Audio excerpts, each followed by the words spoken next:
এটা ছিল আজকের লাঞ্চ মানে শুক্রবারের। আর সামনে যেহেতু আমার এক্সাম আছে, আমি তেমন একটা টাইম পাবো না। আসলে টাইম ম্যানেজ করা যায় না। স্টুডেন্টদেরও পরীক্ষা।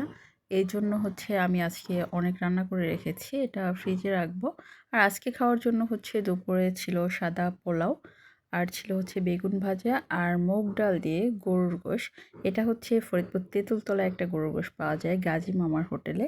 আমি অনেকটা ওরকম করে রান্না করার ট্রাই করেছি, বাট একদম এতটা ফ্লেভারফুল হয়নি।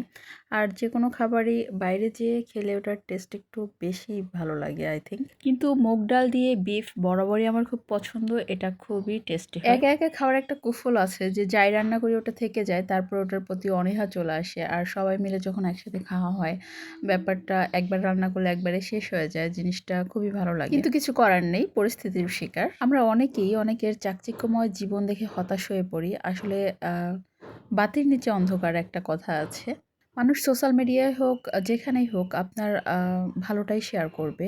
আর বরঞ্চ একটু বাড়িয়ে শেয়ার করে। কখনো নিজের নেগেটিভ সাইডটা শেয়ার করে না। আমি এমন অনেক মানুষ দেখেছি যে পরীক্ষায় ফেল করার পরেও তার সুফল ব্যাখ্যা করেছে আমার কাছে। যাই হোক, থ্যাংকস ফর ওয়াচিং।